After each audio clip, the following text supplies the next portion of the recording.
नमस्कार, स्वागत है आपका प्राइम डिबेट में। नई एनडीए सरकार ने पहला आम बजट पेश कर दिया है। इस बजट में टैक्स में छूट दी गई है। बजट में उठाए गए कदमों के जरिए अगले 3 से 4 साल में 7 से 8% तक विकास दर हासिल करने का लक्ष्य निर्धारित किया गया है। वित्त मंत्री अरुण जेटली ने कहा है कि इसके जरिए महंगाई, वित्तीय घाटा कम करने और चालू खाते के घाटे को कम करने में भी मदद मिलेगी। नई एनडीए सरकार ने अपना पहला आम बजट पेश कर दिया है। ये बजट एक संतुलित बजट बताया जा रहा है, जिसमें टैक्स में छूट के साथ साथ शिक्षा और रक्षा के क्षेत्र में ज्यादा फोकस किया गया है। आइए जान लेते हैं इस आम बजट की खास बातें। अब 2.5 लाख सालाना इनकम वालों को टैक्स में छूट है। वरिष्ठ नागरिकों को 3 लाख तक की आय पर छूट है। पीपीएफ में निवेश की सीमा 1 से 1.5 लाख की गई है। होम लोन में 2 लाख तक ब्याज की छूट मिली है। 5 आईआईएम हिमाचल, पंजाब, बिहार, ओडिशा, राजस्थान में खोले जाएंगे। 5 आईआईटी जम्मू, छत्तीसगढ़, गोवा, आंध्र प्रदेश, केरल में खुलेंगे। 4 एम्स जैसी संस्थाएं पश्चिम बंगाल, महाराष्ट्र और पूर्वांचल में आएंगे। रक्षा इंश्योरेंस में एफडीआई की सीमा 49% बढ़ेगी। कश्मीरी पंडितों के पुनर्वास के लिए 500 करोड़ का आवंटन हुआ। 100 स्मार्ट शहरों के लिए 7,060 करोड़ आवंटित हुए। खाद्य और उर्वरक सब्सिडी के लिए व्यय प्रबंधन समिति का गठन किया जाएगा। शहरी गरीबों के लिए होम लोन को 4,000 करोड़ आवंटित हुए हैं। एशियन गेम्स के लिए ट्रेनिंग को 100 करोड़ आवंटित हुए। रक्षा के लिए 5,000 करोड़ आवंटन हुआ। नेशनल हाईवे के लिए 37,800 करोड़ आवंटित किए गए। कृषि यूनिवर्सिटी आंध्र प्रदेश, राजस्थान में लाई जाएगी, जबकि हरियाणा और तेलंगाना में हॉर्टिकल्चर यूनिवर्सिटी लाई जाएगी। 200 करोड़ इन योजनाओं के लिए दिए गए। तो एनडीए का आम बजट कितना अच्छा और कितना बुरा है, जानने की कोशिश करेंगे आज हमारे पैनलिस्ट के साथ। स्टूडियो में मौजूद हैं आज के मेहमान, उनसे परिचय करा देते हैं। राजेश कुमार अग्रवाल जी हैं, अर्थशास्त्री हैं। मेजर डॉक्टर आनंद प्रकाश सनवारिया जी हैं, भाजपा नेता है। मुकेश मल्होत्रा जी हैं, जो कि कांग्रेस के नेता है। अजय जग्गा जी हैं, कानून के जानकार हैं। और हरबंश सिंह जी हैं, वरिष्ठ पत्रकार हैं। बहुत बहुत शुक्रिया मेहमानों का चर्चा में शामिल होने के लिए। राजेश जी, पहला सवाल आपसे, अर्थशास्त्री की नजरिए से बताएं हमें कि ये जो बजट पेश किया है एनडीए ने, वो कितना अच्छा है और कितना बुरा। थैंक यू नेहा जी, आपने बड़ा पर्टिनेंट क्वेश्चन रेज किया है। ये ऑब्वियसली एक्सपेक्टेड था ये क्वेश्चन। एज एन इकोनॉमिस्ट अगर हम देखते हैं तो बजट में मेरे को कोई बहुत ज्यादा कुछ नया नजर नहीं आया है। We may term it as old wine in new bottle. क्योंकि अगर हम जो हमारा मेजर मुद्दा था मैक्रो इकोनॉमिक स्टेबलाइजेशन का, या जो अर्थव्यवस्था का स्थिरीकरण, स्थायित्व देने के लिए, उसको देने के लिए जो हमें कुछ कदम उठाने चाहिए थे, कोई स्ट्रेटेजी बनानी चाहिए थी, कोई विजन होना चाहिए था, कोई लॉन्ग टर्म जो अगले 5 साल या 10 साल या 15 साल या 20 साल, एक short term vision, medium term vision, long term vision, वो इस बजट में मेरे को विजिबल नहीं नजर आ रहा है। और काफी सारी चीजें, कुछ जैसे फॉर एग्जाम्पल सोर्सेज, राजस्व के और ज्यादा सोर्सेज पैदा करने के लिए क्या कर रहे हैं हम? क्या हमने रेवेन्यू बढ़ाने का कुछ किया है? क्या हमने कोई कंजम्पशन घटाने की तरफ कहीं कुछ सोचा है? कि जो बड़ी बड़ी एसयूवीज हैं उनके बारे में, जो ज्यादा पेट्रोल कंज्यूम करती है, हमारा ज्यादा डीजल कंज्यूम कर रही है, इंपोर्ट के ऊपर प्रेशर डाल रही है, हमने क्या हमने सोचा है उसके बारे में? वो ऐसा कुछ मेरे को, जो कल हम मुद्दे डिस्कस कर रहे थे, वो नहीं मेरे को नजर आ रहा। जी जी जी, अर्थशास्त्री ने तो अपनी राय दे दी है। मेजर साहब, आपसे जानना चाहेंगे कि भाजपा ने इन सब सेक्टर्स को क्यों नहीं छुआ? जहां बात करें रेवेन्यू बढ़ाने की और ऊर्जा की ओर, उन्होंने खास ध्यान नहीं दिया है। नेहा जी, मैं अर्थशास्त्री जी के विजन का आदर करते हुए कहूंगा कि बजट में कुछ नया नहीं है। अरे भाई, बजट तो जितनी बार भी बजट आएगा उसके हेड तो यही रहेंगे, इतना खर्च करना है, इतना यहाँ लगाना है, इतना इनकम है, इतना कुछ है। चलो, उनकी अपनी, पर यहाँ यूपीए की नीतियों से किस तरह से अलग है? मैं वही कहने जा रहा हूँ कि यूपीए की नीतियों से तो मुकाबला किसी हालत में भी नहीं हो सकता इन चीजों का। कि जो चीज 2004 में हो जानी चाहिए थी, आज हमें 2014 में करनी पड़ी। मैं आपको बताना चाहता हूं कि हमारे आदरणीय वित्त मंत्री जी ने, आदरणीय हमारे प्रधानमंत्री नरेंद्र दामोदर भाई साहब के नेतृत्व में ये जो बजट आज पेश किया है, ये ऑल इंक्लूसिव है। इसमें गरीब से गरीब, अमीर से अमीर, हर किसी का ख्याल रखते हुए, हर एक मुद्दे को टच करते हुए, कहां तक पश्मीना कश्मीर की बात कर रहे हैं, कहां दरी बनाने की, जो जमीन में बिछाने वाली दरी, वो कानपुर की बात कर रहे हैं। जो कॉमन मैन के लिए मोस्ट इंपोर्टेंट चीजें होती हैं, आटा सस्ता हो गया, खाने का तेल सस्ता हो गया, अरे दवाई सस्ती हो गई, फ्री ट्रीटमेंट की बात कर रहे हैं, फ्री डायग्नोस्टिक की बात कर रहे हैं, जूता सस्ता हो गया, स्टील सस्ता हो गया। अब आप हर एक चीज को तो सस्ता नहीं कर पाएंगे। और बड़ी इंपॉर्टेंट बात है कि जिस एफडीआई की बात यूपीए वाले करते थे और वो नहीं आती थी, मैं उनसे इस वक्त मुकाबले की कोई बात ही नहीं करना चाहता हूं। वो एफडीआई को एक जो डर पैदा कर दिया गया था कि मैं रिट्रोस्पेक्टिव टैक्स लगा दूंगा, आज हमारे वित्त मंत्री ने बड़े क्लियर तरीके से कह दिया कि वो रिट्रोस्पेक्टिव टैक्स का जो एनाउंस, वो डर लगता है कि पता नहीं मैं आऊंगा जैसे यूपीए वाले करते थे, आज आगे भैया, और उसका जो बेचारा पैसा सारा का सारा। तो ये जो चीजें आज हमारे इस बजट में आए हैं, मैं कह रहा हूं इससे बढ़िया बजट कभी भी नहीं हो सकता। जी, कांग्रेस की राय लेना चाहेंगे कि आप कह रहे हैं कि भाई कोई कुछ भी नया तो एनडीए की सरकार में पेश नहीं हुआ, नीतियां आपकी ही हैं। बिल्कुल, ये निराशाजनक बजट है। मैं इसमें 2-3 चीजें कहना चाहूंगा। जो भी देश की इकोनॉमी के लिए एम्प्लॉयमेंट जनरेशन बहुत जरूरी है, जबकि इस बजट में इन्होंने फर्स्ट बजट है, कोई भी ऐसा लॉन्ग रन पॉलिसी नहीं है, चाहे वो मैन्युफैक्चरिंग सेक्टर हो, चाहे वो सर्विस सेक्टर हो, जिसमें एम्प्लॉयमेंट जनरेट किया जा सके। अगर हमने बड़े इंस्टीट्यूशन बनाने हैं वो ठीक है, मगर उस इंस्टीट्यूशन में जाने के लिए जो हमारा रूरल तबका है, जो हमारे रूरल तबके के बच्चे हैं, उनकी एजुकेशन के लिए पहले प्रोवाइड कुछ ना कुछ जरूर करना चाहिए। अगर रूरल बच्चे उठ के ऊपर आएंगे तो ही बड़े इंस्टीट्यूशन में एजुकेशन करेंगे। निराशाजनक। उसके साथ साथ जो भी हेल्थ सेक्टर है, हेल्थ सेक्टर के अगर हमने ऊपर बड़े हॉस्पिटल खोलने, उसके साथ जो रूरल सेक्टर है, जो हमारे गाँव है, वहां पर हेल्थ सेक्टर को हमें मजबूत करना पड़ेगा। जी जी, मेजर साहब लौटेंगे, लेकिन जगह साहब से भी उनकी राय लेना चाहेंगे।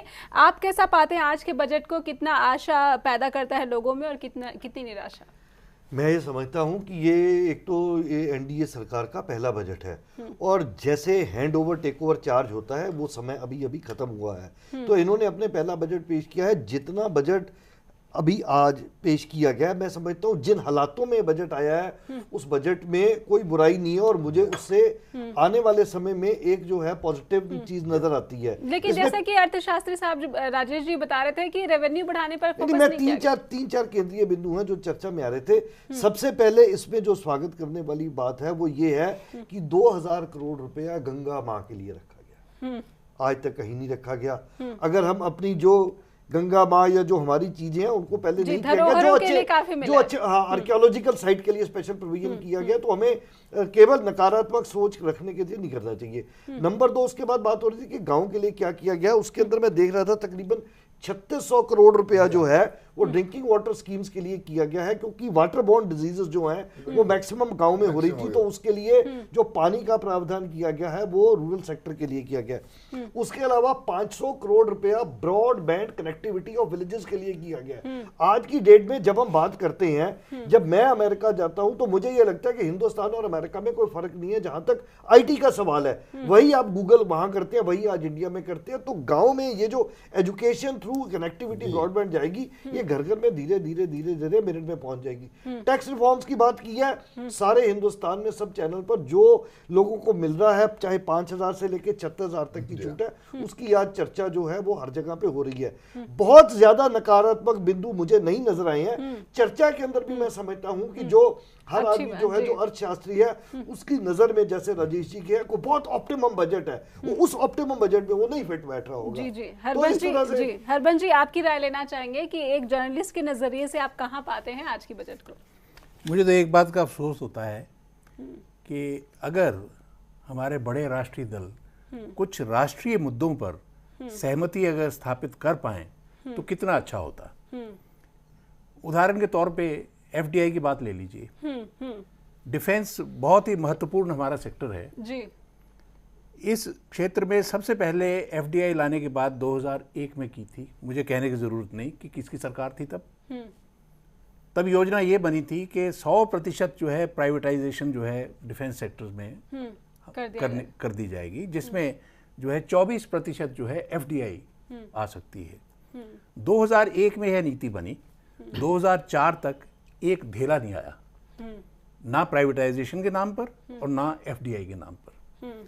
यूपीए सरकार आई, यूपीए सरकार ने जो है उसने अपने हिसाब से उस योजना को बदला और ये कहा कि भाई 26% जो है वह एफडीआई इसमें जो है लागू होगी जी। वो भी नहीं हुआ।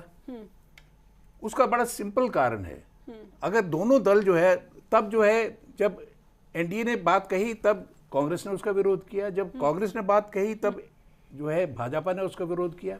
आज भी हम वही देख रहे हैं कि आज एंटनी ने बोला कि ये नहीं होना चाहिए 49%। एंटनी जैसे नेता जब इस तरह से बयान देते हैं तो नहीं, मैं अपनी बात पूरा कर लूं इसमें कि ये महत्वपूर्ण बात ये थी कि इस मुद्दे पर किसी ने ये नहीं सोचा कि भाई एफडीआई क्यों नहीं आती।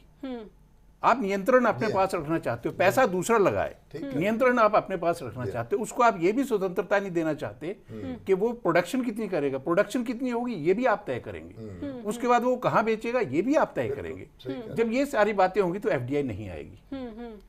दूसरी बात आ गई जी, तो इस मुद्दे पर डिफरेंसेस वो उनके पास हैं क्योंकि वो अपने हित, शायद वोट बैंक के हित पहले देखते हैं और विरोध के लिए करते हैं जी, राष्ट्रीय हित अलग बात के लिए देखते हैं जी। राजेश जी, आपसे जानना चाहेंगे कि फूड इन्फ्लेशन के रोकने के लिए इस बजट में क्या कुछ खास इंतजाम किए गए हैं? एक्चुअली सिर्फ एक एक्साइज में कुछ डिस्काउंट इन्होंने दिया है जिससे कि फूड प्राइसेस अफेक्ट होंगे, जैसे बेनिफिट साइड पे अफेक्ट होंगे, आपका घी सस्ता होगा या ऑयल सस्ते होंगे, कुछ पल्सेस सस्ते होंगे, कुछ और चीजें हो सकती हैं। कुछ इन्होंने रिसर्च पे डेवलपमेंट में भी इन्होंने जैसे सब्सिडी, जैसे एग्रीकल्चर यूनिवर्सिटी स्टेब्लिश होगा, but it is a long term. एक साल में तो यूनिवर्सिटी नहीं बनता ना, स्टाफ नहीं आएगा, यूनिवर्सिटी नहीं, तो it will take another 3, 4, 5 years by the time their term is over and somebody else or they may or somebody else, वो दोनों में से कोई ना कोई इसको करेगा। लेकिन जो मेजर मुद्दा है आज ये है कि हमारा जो वी आर एट सब 5% growth level, double digit inflation है हमारा, और वर्ल्ड इकोनॉमी के साथ हम गवर्न हो रहे हैं। वर्ल्ड इकोनॉमी 3.6% के हिसाब से ग्रो कर रहा है, बजट में ये क्लियरली बजट के फिगर हैं ये। अगर इन सब चीजों को देखें तो हमारे लिए इस टाइम जो सबसे अहम मुद्दा है वो है अपना आर्थिक स्थिरीकरण करना, स्टेबलाइजेशन की बात करना है, हमें अपना रेवेन्यू बढ़ाना है। जो मैं पिछली बार भी मैंने एफर्ट किया था कि रेवेन्यू बढ़ाने के लिए हमने बजट में क्या किया। तो ये जो डबल डिजिट का जो इन्फ्लेशन जा रहा है उसको रोकने के लिए मुझे नहीं लगता कि आज के बजट में कुछ खास इंतजाम किए गए हैं। नहीं, मैंने तो कोई स्टेटमेंट ना तो सुनी है ना पढ़ी है, बजट मैंने देखी है, कुछ एनेक्सेस भी देखे हैं और उन सबको देखने के स्टडी करने के बाद साहब, आपका नजरिया जानना चाहेंगे कि क्यों महंगाई पर उतना इंतजाम नहीं कर पाई है एनडीए सरकार? इससे पहले तो आपने भी जिक्र किया हमारे पुराने डिफेंस मिनिस्टर साहब का कि जब वो स्टेटमेंट देते हैं जी, मैं तो उसको आगे तक कहता हूं कि जब तक शहजादा साहब पार्लियामेंट में सोते रहते हैं तो उनसे उम्मीद तो हम यही करेंगे कि ऐसा ही स्टेटमेंट देंगे। नहीं, उन्होंने जो दी वो वही है जो आप देते रहे कल तक आप वही बोलते हैं। मैं वो कहना चाह रहा हूँ कि आपका जो तो ना उनको सुनाइए, आप भी जागिए। नो एफडीआई का मुद्दे से हटिए मत, मुद्दे से बिल्कुल नहीं हट रहे, हम कह रहे हैं कि आप अपने एक रंगीन चश्मा पहना हुआ है उसको उतारिए और इलेक्शन से ऊपर आइए। जो आपने महंगाई की बात की है, जो महंगाई की बात की है, महंगाई जो है तब कम होगी जब आपकी प्रोडक्शन बढ़ेगी। कंजम्पशन तो होगी, आपने सब्जी खानी है, आपने रोटी खानी है, उसके लिए सही उन्होंने कहा कि वो ये 8 महीने में नहीं हो सकेगी। ये बजट 1 साल का नहीं है तो 8 महीने का ही है, लेकिन बुनियाद तो 8 महीने में रखी जा सकती है। हाँ, तो उसको बुनियाद के ऊपर आप भूल गई हैं कि वो जो एक प्रोजेक्ट जो शुरू किया गया है कि अब किसानों को उर्वरक या जो फर्टिलाइजर्स होते हैं उनकी क्वांटिटी, अब देखता हूं गांव में जाके कि मैं गांव से ही आता हूं, बोरे के बोरे जो है वो लोग पहले तो बोरे के बोरे उर्वरक डाल रहे हैं। अब हम टेस्ट करके किसान को बोलेंगे भैया कि तू इतना सारा डाल, और उसके ऊपर जी, तो उस रिसर्च में तो काफी वक्त बातें साफ होने की स्थिति शुरू हुई थी महंगाई को लेकर। हाँ, महंगाई को, मैंने कहा महंगाई तभी कम होगी नेहा जी जबकि हमारी प्रोडक्शन बड़ी होगी। इस वक्त हम खाद्यान्न की बात कर रहे थे, तो खाद्यान्न की प्रोडक्शन ज्यादा होगी तभी महंगाई कम होगी। अगर हम पैदा 1 किलो कर रहे हैं, कंजम्पशन 5 किलो चाहिए, तो उसके लिए हमारी सरकार ने जो खाद्य नीति के बारे में सॉइल टेस्टिंग की बात जो सिर्फ जिफी में हो जाती है और उर्वरक किसान का अगर जो इनपुट उसमें अगर कम हो जाएगा तो प्रोडक्शन उसकी उस बराबर से हो जाएगा। उसके बाद एक चैनल जो है एग्रीकल्चर, हाँ सब वो टेक ओवर कर लेंगे। मैं इनफैक्ट जैसा कि ये कह रहे हैं, खाली इतना ही काफी नहीं है। अगर आप थोड़ा सा इसको ब्रॉडर टर्म्स में देखें तो जो सबसे ज्यादा महंगाई किस चीज से अफेक्ट होती है? महंगाई अफेक्ट होती है ऑयल प्राइसेस से जी। अब मैं as an economist I was expecting a dual fuel pricing here, कि दो तरह का फ्यूल प्राइस हो, एक उन लोगों के लिए जो आम आदमी है और जो आम यूज के लिए कंज्यूम करते हैं, एक उन लोगों के लिए जो लग्जरी की तरह यूज करते हैं। अच्छा जी। जो लग्जरी की तरह यूज करते हैं। तो डिफाइन करना शायद मुश्किल होगा। एसयूवीज जी पेट्रोल पंप अभी मेरे को नहीं पता है कि कंट्रोल करेगा फिर तो ठीक है, अगर आपने ऑयल का कम कर दिया आपने, नहीं ऐसा नहीं होता है सर। अगर आपको 12 सिलेंडर मिल रहे हैं तो आप 13वां सिलेंडर हमारे से 1200 रुपए का ले रहे हो। एज ए कॉमन मैन मैं आपको बोल रहा हूँ। तो ऐसे ही अगर आप एसयूवी में पेट्रोल डलवाने जाओगे, उसको पता है कि आपको वो कम में नहीं दे सकता, कैमरा लगा हुआ है, and there are many things. Transparency और अकाउंटेबिलिटी की भी बात आती है उसमें। जी जी। उसके लिए भी जैसे आप उम्मीद कर रहे हैं कि एसयूवी जो आप बोल रहे हैं वैसा इस बजट में कुछ नहीं है। मुकेश जी, जब आपकी सरकार थी, 10 साल आपने राज किया, तब भी जो एग्रीकल्चर सेक्टर था वो अछूता रहा था। यहाँ तक कि तब भी जो हेल्थ सेक्टर था वो भी अछूता रहा था। और अब आप क्यों हेल्थ सेक्टर छूटा रहा? कांग्रेस सरकार ने हेल्थ सेक्टर में जितने भी प्राइमरी हेल्थ सेंटर हैं ये कांग्रेस सरकार के रूप में बने हैं। जितने भी रूरल सेक्टर में कोई भी डिस्ट्रिक्ट लेवल पे भी हॉस्पिटल्स खुले हैं वो भी कांग्रेस की सरकार में खुले हैं। नरेंद्र मोदी जब भाषण देते थे हम देश में ये करेंगे, अब उसके बाद इन्होंने एक भी लेक्चर नहीं ऐसा दे रहे जिसमें कि लोगों की आकांक्षाओं को पूरा कर सकें। अगर इन्होंने ये बजट पेश किया, पहले तो एग्रीकल्चर को रिवाइव करने की पॉलिसी होनी चाहिए। हमने अगर इकोनॉमिक ग्रोथ को ऊपर लेके जाना है तो सिर्फ वो मैन्युफैक्चरिंग सेक्टर या सर्विस सेक्टर या दूसरी चीजों से अलावा उनको एग्रीकल्चर की पॉलिसी बनानी चाहिए, जो कि इस बजट में बिल्कुल भी दिशाहीन है। यूपीए का थर्ड टर्म आता तो शायद ये सब चीजें हो जाती। जगह जी उसके साथ कंटिन्यूटी बनती है, जो इसमें रह गया तो इनको ये कंप्लीट करना चाहिए था। मैं कहना चाहूंगा कि मोदी जी को भाषण देने की जरूरत नहीं। जगह जी आपको लगता है कि जो हेल्थ सेक्टर की बात उठ रही है, ये एक्चुअली ये जो बजट आया, इसका एक सबसे जो महत्वपूर्ण बिंदु है वो ये है कि मैं जो ऑपोजिशन के लोग थे कांग्रेस के, उनका इसके ऊपर जो उनका क्रिटिसिज्म आया वो सारा देख रहा था। तो उसका जो मेजर क्रिटिसिज्म ऑपोजिशन पार्टी का था वो ये है कि इन्होंने हमारी नीतियों को आगे बढ़ाया है।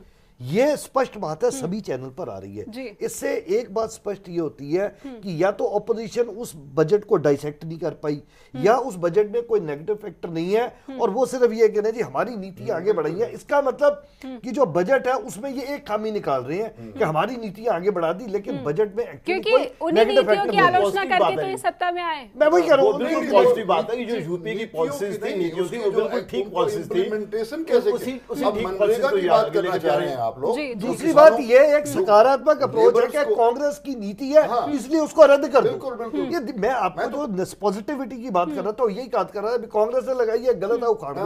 This not the issue. Issue ये है कि अगर कहीं से सकारात्मक चीज आ रही है उसको चलने दो, तो इससे ज्यादा कोई नहीं। अगर उनको कोई प्रॉब्लम है वो बात जी, आपको लगता है जम्मू कश्मीर और नॉर्थ ईस्ट ही दो ऐसे सेक्टर्स हैं, जो दो ऐसी जगह हैं जहां पर काफी कुछ मिला है आम बजट में? आपको तो खुश होना चाहिए, आप जम्मू से आते हैं।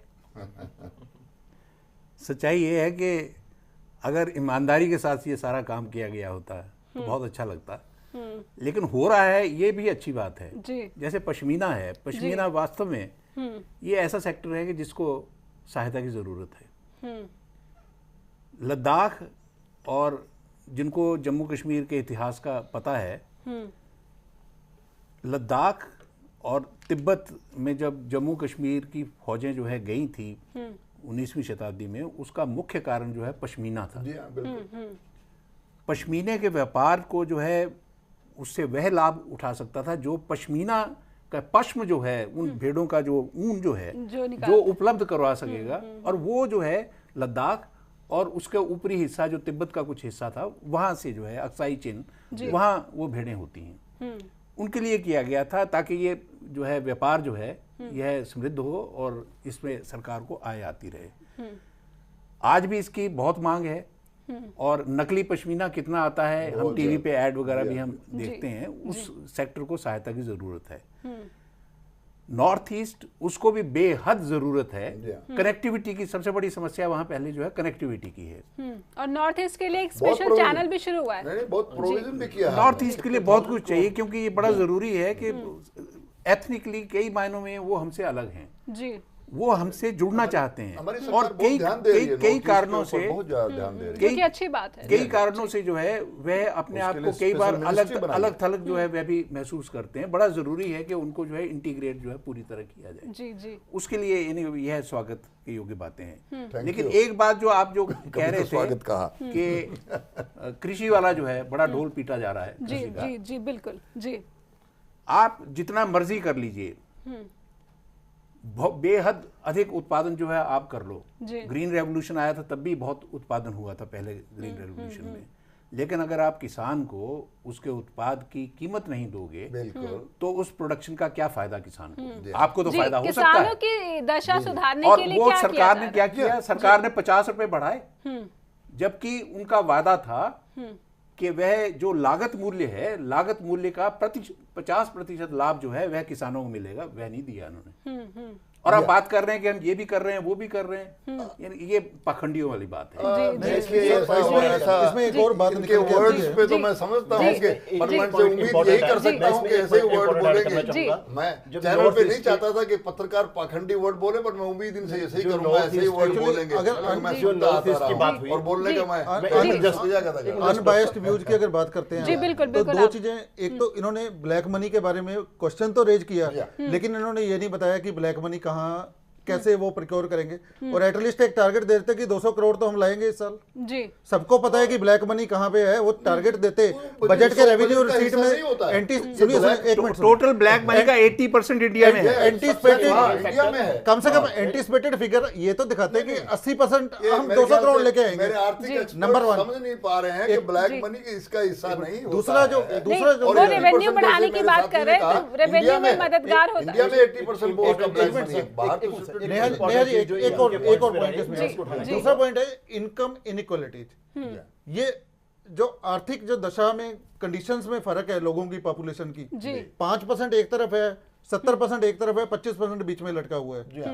तो ये जो इनकम इनइक्वालिटीज कम करने के लिए क्या है बजट में? तो 60 साल से भुगत रही है ना सारी इसको सर, कंपनी। अगर आप वही दे रहे हो तो गवर्नेंस तो we want to change in governance. तो क्या 5,000 रुपए का भी हमने कंसेशन दिया और 36,000 का भी कश्मीरी पंडितों के लिए वादा भी किया था मोदी सरकार ने। भुगत क्यों रही है कांग्रेस? जी, जो मुकेश आपने जी, जो आपने नॉर्थ ईस्ट का पॉइंट मैं डिफेंस के साथ रिलेट करना चाहूंगा, वो सबको ठीक भी लगेगा।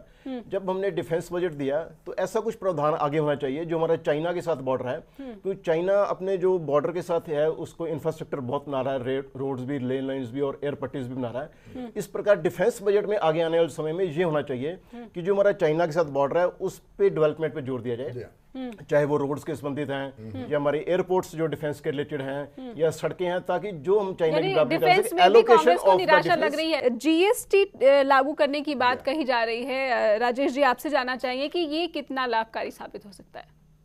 बताइए, आप बता दीजिए। जी, अच्छा, नहीं आपसे पूछा था फिर मैं पता। हाँ, जीएसटी बहुत लाभकारी चीज है और इसको जितना भी जल्दी हमारी सरकार इसको चालू कर सारे स्टेट, बिकॉज ये स्टेट सब्जेक्ट है और सारे स्टेट्स को ये रिक्वेस्ट किया गया है कि जितना भी जल्दी हो इतना इसको लागू किया जाए। देश के लिए बड़ा differential rate of taxation in different states, जी, जी, उससे एक डिफरेंट तरह की प्रॉब्लम्स आती हैं। उसमें थोड़ा सा पिलफरेज ज्यादा हो जाता है कि इधर से सामान उधर जाएगा, वहां पे कम फिर टैक्स उससे है, वो जो तो उस जमाखोरी तरह से और करते हैं। जी काला बाजारी को बढ़ावा उन चीजों को थोड़ा सा जी, तो better वहाँ किया जा फिर हम सकता ये है। उम्मीद कर सकते हैं कि अगर जीएसटी साल के अंत तक लागू हो जाएगा तो महंगाई पर अगले साल में हम काबू पा अगर हम सकेंगे। पिछली सरकार की बात करें, वो भी एक ऐसी ही कोई स्कीम थी जो पिछले 5 साल से बताते आ रहे हैं इनकम टैक्स के बारे में, लेकिन वो भी कभी लागू नहीं हुआ। तो अभी देखते हैं जीएसटी का क्या होता है। सनवारी सर, एक सवाल ये भी है कि ऊर्जा की बात करती रही है बीजेपी, लेकिन जब अपनी सरकार आई तो ऊर्जा सेक्टर पर भी उतना ध्यान नहीं दिया गया है, क्योंकि इराक में तेल का संकट आप जानते हैं, फिर भी क्या किया गया है इस सेक्टर के लिए? देखो नेहा जी, इराक का तेल का संकट बहुत जेन्युइन बात है और वो हमारी पावर भी नहीं है कि हम उस संकट को खत्म कर दें, लेकिन बात सही है कि हमें अल्टरनेटिव सोर्सेज ऑफ एनर्जी का बंदोबस्त करना पड़ेगा।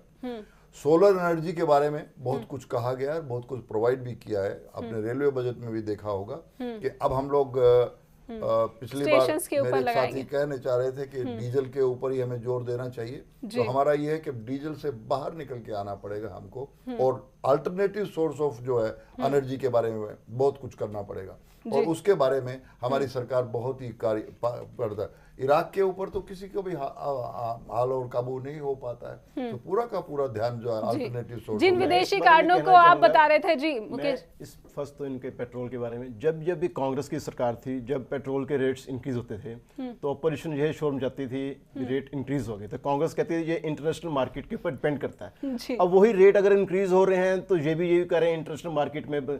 जब रूलिंग में बैठे हो तो आप कुछ और चीज को अपोज कर रहे हो, जब आप अपोजिशन में हो तो किसी और चीज को अपोज कर रहे हो। नहीं मानते थे कारण, लेकिन अब मानने लगे हैं सरवारे साहब। देखिए, मैं विदेशी इनके जो रेट्स इंक्रीज की बात जो मैं कहना चाह रहा हूं, जो ये कह रहे हैं कि हम इनको अपोज करते थे, अब उसको अगर तर्क संगत तरीके से आप उसको बढ़ा देना चाहते हैं, अब उसी बात को लेकर चलिए कि वो जो परसों रेल बजट में आप मेरे से पूछ रही थी कि इन्होंने बढ़ाए और लगाने पड़े हमको, तो इस तरह की अगर बातें ये करेंगे तो जनता को लेकिन इसमें करने की बात नहीं, मैं उस वक्त बातें लोग रिजल्ट चाहते हैं, लोग रिजल्ट चाहते हैं। जब कांग्रेस की सरकार थी रेट बढ़े तो आपने कहा इंटरनेशनल मार्केट, हमने कहा ये उस चीज को नहीं एक्सेप्ट कर रहे।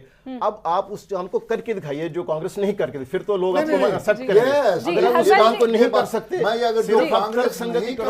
हरबंस जी आपसे जानना चाहेंगे कि ये विदेशी कारण जब कांग्रेस कह रही थी तो बीजेपी को कबूल नहीं था, अब वो इराक संकट और मानसून का हवाला दे रहे हैं। जी हरबंस जी, इसमें फ्यूल के मामले में जो है, ऑयल के मामले में स्पेशली, एक तो मैं दोबारा दोहराता हूं कि मुझे नीतियों में जो है कोई अंतर नजर नहीं आता जी। कांग्रेस की और भाजपा की, यूपीए की और एनडीए की नीतियां। सिर्फ रोल रिवर्सल जरूर हुआ है कि कल जो विरोध कर रहे थे आज वो कर रहे हैं, कल जो कर रहे थे वो आज विरोध कर रहे हैं। ऑयल की जहां तक बात है, इंटरनेशनल मार्केट से जुड़ा हुआ है, ये सभी जानते हैं। वो बढ़ेगा तो इनको बढ़ाने पड़ेंगे, लेकिन जो चीज हम भूल जाते हैं वह यह है कि जिस रेट पर आता है यहाँ पर, उसके बाद राज्य जो है, हर राज्य अपने अपने तरीके से उस पर टैक्स लगाता है। केंद्र सरकार टैक्स लगाती है, राज्य सरकार टैक्स लगाती है। वो जोड़ के अगर हम देखें तो न्याय संगत नहीं है जी। बिल्कुल। सरकारें अगर चाहे, पार्टी जो मर्जी हो, लेकिन सरकारें अगर चाहें तो ऑयल की कीमत जो है, पेट्रोल और डीजल दोनों की कीमत जो है स्टेबल ही नहीं, कम कर सकती है। पर ये नहीं करते क्योंकि उनके पास अपने आप जो है राजस्व के साधन जुटाने का तरीका नहीं है। तो ये उनको सीधा साधा तरीका दिखाई देता है कि पेट्रोल तो लोगों ने यूज करना है। सबसे सस्ता पेट्रोल आपको मिल रहा है। सही कह रहे हैं हरबंस जी जो कह रहे हैं, मैं उससे एग्री हूं। चंडीगढ़ में जो पेट्रोल 73 या 74 रुपए है, आप नेक्स्ट डोर 5 किलोमीटर जाइए, आपको वो 81 या 82 रुपए। तो दिस इज अनफेयर। जबकि फॉर एग्जांपल पंजाब जैसी स्टेट जो हरियाणा में कम है, चंडीगढ़ में ज्यादा, पंजाब में और ज्यादा है। ये कल जो इकोनॉमिक सर्वे रिलीज हुआ था उसमें ये बता रहे हैं कि 40% जो हमारा इम्पोर्ट है, टोटल इम्पोर्ट का जो शेयर है वो फ्यूल से है, और उसमें 37% शेयर है वो है POL, petrol and other lubricants, और 3.6% है वो है कोल। जब हमारे को पता है कि हमारा मैक्सिमम जो कंजम्पशन है इंपोर्ट्स के अंदर दैट इज फ्यूल, तो हमें कुछ ना कुछ अल्टरनेटिव व्यवस्था करना तो चाहिए था, लेकिन इस बजट में वैसा तो नहीं है जी। सही कह रहे हैं। तो लेकिन सनवारे देखिए, जी नहीं आप देखिए इसके कॉन्ट्रेरी, अगर आप ये फिगर सारे देखते हैं, उसके बाद हम थर्मल पावर प्लांट्स को ही और आगे ला रहे हैं, जबकि हमें पता है कि हमारे पास कोयला इतना नहीं है, हमें कोयला इंपोर्ट करना पड़ता है। नंबर 1। नंबर 2, जो पीओएल है, पीओएल में जैसे कि मैंने पहले भी बात की, ड्यूल प्राइसिंग, जो आपके असेंशियल हैं, जो नेसेसरी चीजें हैं, उसका प्राइस कम होना चाहिए। जो लग्जरीज है उसमें प्राइस ज्यादा होना चाहिए। देखिए ये तर्क संगत नहीं है, ये तर्क संगत नहीं है कि आप सब्सिडी का फायदा दूसरे आदमी का फायदा कौन लेता है? इंडस्ट्रियलिस्ट। जी। who is gaining from this? It is only industrialist who is gaining from this. जो रिचर क्लास है वही लाभ उठा रही है। नीचे वालों को कुछ फायदा नहीं होता है। लार्ज फार्मर है उसको आप टैक्स नहीं लगाते हो, दो ही producing millions and millions of, but उसको कोई टैक्स नहीं है। He is living in a farmhouse. समाज की जो क्लास है, श्रेणी है, वर्ग है, उसके हिसाब से जो टैक्स सिस्टम है, ना ही उसमें रिफॉर्म्स की बात कही गई है, ना ही रेवेन्यू सिस्टम है उसमें रिफॉर्म्स की बात कही गई है। नहीं, अभी जैसे राजेश जी ने बताया कि POLE सबसे ज्यादा इंपोर्ट का बर्डन हमारे ऊपर है, और जितना ये कम हो, बिल्कुल बंद तो कर नहीं सकते, इसको कम करें या कोई अल्टरनेटिव सोर्स ऑफ एनर्जी हम यूज करें, ताकि इनको नॉलेज के लिए ये बता देना चाह रहा हूँ कि हमारे यहाँ कोयले की कोई कमी नहीं है। मेरे हिंदुस्तान में कोयले का रिजर्व 300 इयर्स तक चलने के लिए काबिल है। ओनली प्रॉब्लम है कि उसको हम रिफाइंड करके काम करने के काबिल नहीं कर पाते हैं, क्योंकि बदकिस्मती से 60 साल तक जो जिस तरह से गवर्नमेंटें रही, पैरालिसिस में रही वगैरह वगैरह। अब जो बीजेपी की अटल बिहारी गवर्नमेंट भी थी, उन्होंने वहां क्या किया? मैं जस्ट आपने बात छेड़ी डिस्कशन में, जब अटल बिहारी वाजपेयी की सरकार थी, उन्होंने क्या उसमें किया? मैं POL की बात कर रहा हूं। अभी जो अब जो POL को कम करने में इथेनॉल का यूज करना शुरू करने के लिए हमारी पॉलिसी बनी है, जो आप शायद मेरे से सहमत होंगे। तो इसको पूरा तो बंद किया नहीं जा सकता। अब मेरे साथी बिल्कुल सही कह रहे हैं कि जी SU वालों को तो महंगा दो, और ड्यूअल प्राइसिंग जो है, तो वो सारा इंडस्ट्रियलिस्ट को सर, इंडस्ट्रियलिस्ट सबसे ज्यादा डीजल वही यूज कर रहे हैं। तो ये स्टेट सब्जेक्ट है, तो उस मुताबिक से करके मैं तो वही कहना चाह रहा हूँ कि ये तो सबको मिल करके, स्टेट्स एंड सेंटर, हमें तो कॉमन पूरी कंट्री का देख रहे। फिर मैं वही कहने के लिए कहना चाहता हूँ कि गोवा में जहाँ हमारी सरकार चल रही है, वहाँ चीपेस्ट जी पेट्रोल मिलता है। मुकेश जी आखिर जब आपकी सरकार होती तो वो कौन से सेक्टर्स होते जहां पर सबसे ज्यादा ध्यान आप देते लेकिन एनडीए नहीं दे सकी है? मैंने पहले भी बात की, सबसे चाहे कोई भी सरकार हो, उसको एम्प्लॉयमेंट जनरेशन पे सबसे ज्यादा ध्यान तो देना पड़ेगा। आपको ऐसा लगता है कि नौकरियों के लिए कोई इंतजाम युवा, क्योंकि युवा जो है परसेंटेज हमारे देश में सबसे ज्यादा है, अगर उनको एम्प्लॉयमेंट जो पढ़ लिख कर एम्प्लॉयमेंट नहीं मिलेगी तो वो सबसे ज्यादा प्रॉब्लम क्रिएट करेगा। हमारे रूरल और बेसिक हेल्थ और एजुकेशन बेस से शुरू होना चाहिए। सपोज हमने एयरपोर्ट नहीं बनाया मगर एरोप्लेन बना दिया, उसका बेनिफिट नहीं। हमने हायर लेवल पे स्कीम बना दी, बेस हमने बनाया नहीं, एयरपोर्ट नहीं है उड़ने के लिए, तो उड़ान कैसे भर सकेंगे? तो बेसिक स्ट्रक्चर हमारा जब तक स्ट्रांग नहीं होगा तब तक ऊपर हम डेवलपमेंट नहीं कर सकते। एक में सबसे जरूरी पॉइंट जो सब पार्टियों ने मिलकर चलना चाहिए, आगे सब पार्टी मिलकर जो भी हमारी ग्रोथ है, हमारी पॉपुलेशन कंट्रोल चाहिए। जब तक हमारा पॉपुलेशन कंट्रोल भी नहीं होगा तो जितनी भी हमारी स्कीम्स बन रही हैं उसका फ्रूट सब तक नहीं पहुंच सकेगा।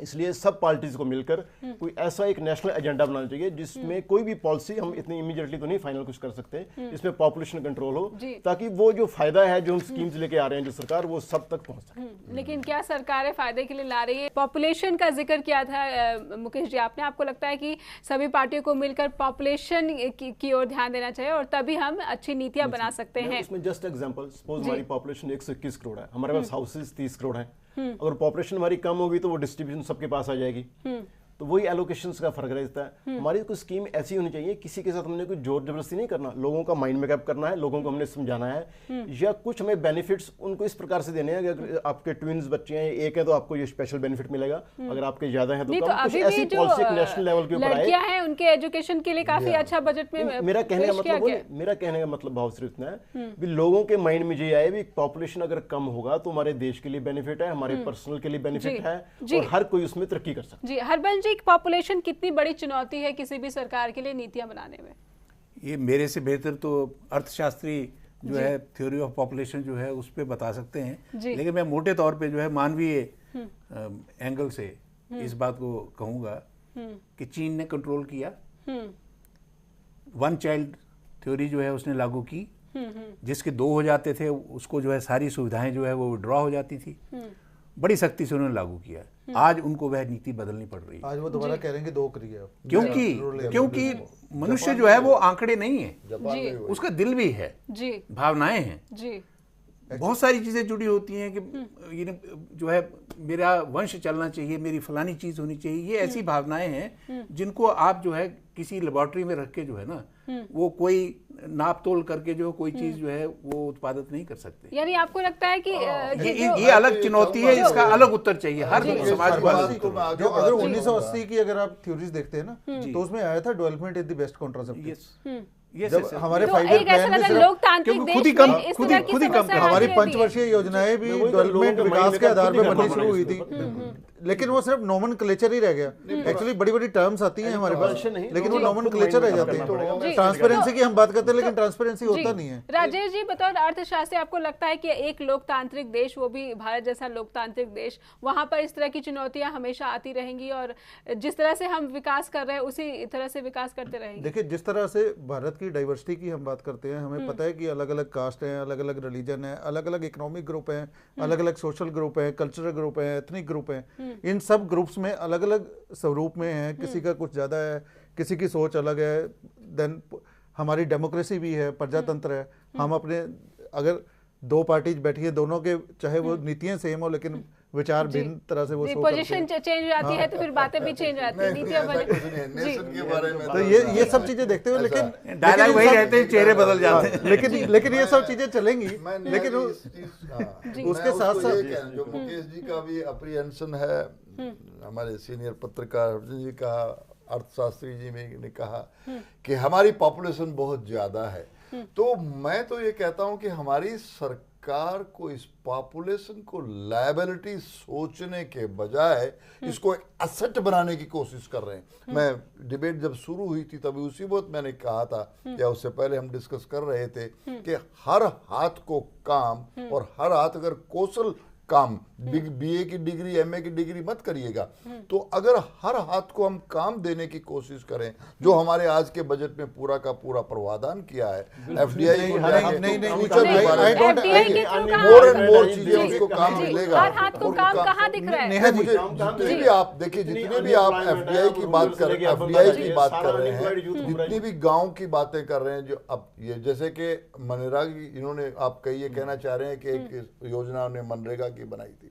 हम मनरेगा के अगेंस्ट नहीं है, हम तो कह रहे हैं मनरेगा से एसेट पैदा करिए, जो ये एसेट पैदा नहीं कर पाए। मैं विलेज में जाता रहा हूँ, वो सड़क नहीं बन पाई, वो ब्रिज नहीं बन मैं पाए। विलेज में जाता रहा हूँ, और मैंने अक्सर देखा है कि मनरेगा में हम पूछ रहे थे, हाँ भाई मनरेगा में क्या काम हुआ है, वो कहते जी ये सड़क पक्की करा दी सरपंच साहब के घर के आगे बस इतना ही कुछ। ये ऐसे काम होते थे, या तालाब साफ करवा दिया, या गड्ढा साफ करवा दिया, या फिर जहाँ तालाब की जरूरत नहीं वहाँ तालाब बनवा दिए। मतलब बिल्कुल, कहीं तो बना भी नहीं, वैसे ही दे दिया।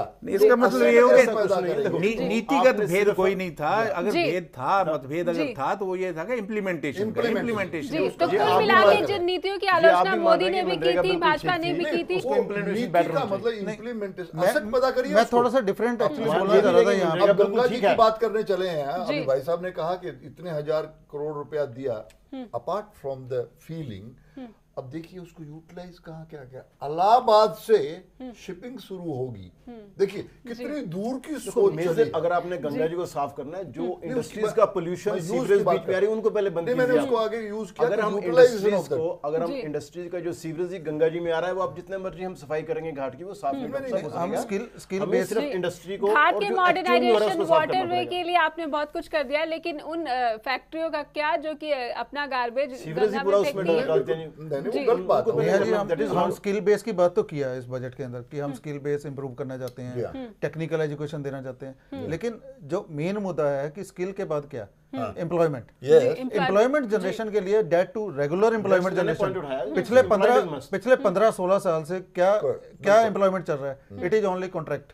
अब रेगुलर एम्प्लॉयमेंट किसी आदमी को मिल नहीं रही है, चाहे वो केंद्रीय सरकार हो, चाहे वो राज्य सरकार हो, चाहे वो लोकल बॉडी हो, हर एक आदमी कहता है कॉन्ट्रैक्ट पे रख लो इसको। 1 लाख वाला काम 15,000 20,000 में करेगा आदमी, he will be more docile, ज्यादा काम करेगा, ज्यादा सिंसियर रहेगा, और आपको रेगुलर आदमी से ज्यादा आउटपुट देगा। जितने में एक आदमी रखेंगे उतने में 4 आदमी मिल जाएंगे, वो काम करेंगे। वो दिहाड़ीदार हमने पैदा किया, उसको क्या हम इम्प्रूव कर रहे हैं? देखिए उसको हम क्या इम्प्रूव कर रहे हैं कि सरकार, देखिए सरकार का काम फैक्ट्रियां चलाना, सरकार का काम गवर्नेंस होता है जी, अच्छी नीति लाना, नीति लाना है। ये काम करना तो मुकेश जी का काम है, राजेश जी का काम है, मेरा काम है। Promote employability is a duty of the government. एक बार सरकार की जो बातें, एम्प्लॉयमेंट की जो बातें ये कर रहे हैं, जापान को देखिए। लेबर लॉ रिफॉर्म्स की भी बात इसलिए की जा रही है कि सर्विस सेक्टर में बूम तो आया है, लेकिन एक कैसा बूम है, क्योंकि कॉन्ट्रैक्ट पे रखे जाने वाले लोग ज्यादा है, सिर्फ कॉन्ट्रैक्ट ही नहीं, यानी इसकी कीमत देखिए अगेन कि मानवीय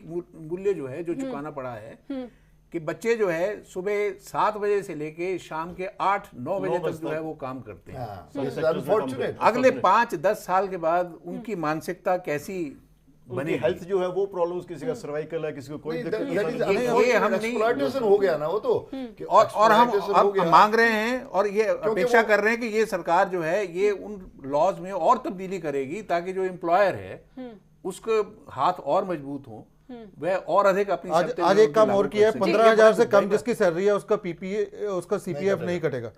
अब इसको पॉजिटिव लें या नेगेटिव लें, उसकी सोशल सिक्योरिटी थी 15,000 रुपए में, अगर उसके 1,500 रुपए कटते थे तो 1,500 रुपए जुड़ते जुड़ते जुड़ते कभी उसको जब रिटायर होता था 4-5-6 लाख रुपए उसको मिल जाता था, वो कहाँ जाएगा? We will spend all the money, कहाँ जाएगा? लेकिन यहाँ पर जो दूसरा, उसको जब रिटायरमेंट होना है, उसकी एज बढ़नी, उस समय उसके पास इनकमिंग कुछ नहीं, दोनों तरफ से नहीं। संभवतः सोशल सिक्योरिटी सबसे बड़ी कैजुअलिटी है इस बजट की, कि इस पे जो है बहुत अधिक ध्यान नहीं दिया गया। परेशानी ये है और एक जो यंग पीपल को एम्प्लॉयमेंट नहीं मिल पा रहा, एक जो चुनौती थी, वो एम्प्लॉयमेंट क्यों नहीं मिल पा रहा कि वो बीए करके सिर्फ वो बीपीओ में जाना चाहता है और उसको 2 वर्ड इंग्लिश। अब मैं ये कह रहा हूं कि हमारी जैसे सरकार जोर दे रही है कि उसको स्किल एम्प्लॉयमेंट दीजिए, उसको कारपेंटर बनाइए, उसको लोहार बनाइए, उसको इलेक्ट्रीशियन बनाइए, और उसके लिए अलग से प्रावधान हम लोगों ने किया हुआ। यानी आपका कहना है कि रोजगार मिलेंगे, उसकी बुनियाद रख दी गई है। बुनियाद रख, बिल्कुल जी जी। यहाँ फिर हम दो तरह के इंडियंस की बात कर रहे हैं। एक तो वो जो इंटेलेक्चुअल टाइप के इंडियन है जो अपने बच्चों को अमेरिका भेजते हैं, इंग्लिश सिखाएंगे, अमेरिका भेजेंगे, बीपीओ में भेजेंगे, कहीं भी भेजेंगे, टेक्निकल कंपनी में भेजेंगे। दूसरा आम इंडिया, उसको हम लोहार बनाना चाहते हैं, उसको हम आयरन स्मिथ बनाना चाहते हैं, उसको हम कह रहे हैं एक जो है एक शाइनिंग इंडिया रहेगा, एक स्मार्ट सिटीज रहेंगी और दूसरा गवार ही रहेगा। वो हेल्पिंग, जो अंग्रेजों की नीति भी तो यही थी। अंग्रेजों की नीति थी कि अपने हेल्पर प्रोड्यूस करो। एजुकेशन सेक्टर है वो बेस से शुरू होना चाहिए, जब तक वो बेस से शुरू नहीं होगा तो आगे बढ़ नहीं। एक्चुअली वही है कि आदमी का ये नहीं कि आप हर एक कोई बच्चा अमेरिका भेज करके वो आइंस्टाइन बन के आया, नहीं, ऐसा मत सोचिएगा। मेरे गांव के लड़के भी आईएएस बने, बिल्कुल।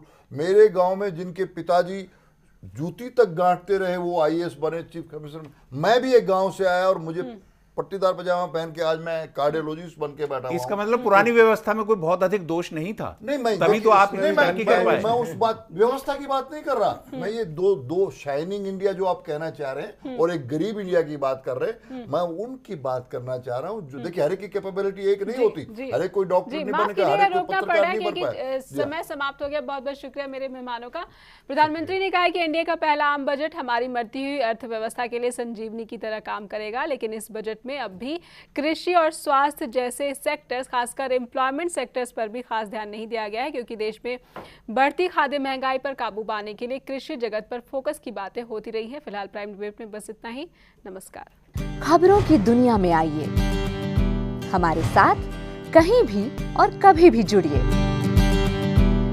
हम मिलेंगे फेसबुक पर, हम दिखेंगे यूट्यूब पर, हमें फॉलो कीजिए ट्विटर पर। खबरों के साथ बने रहिए रात दिन।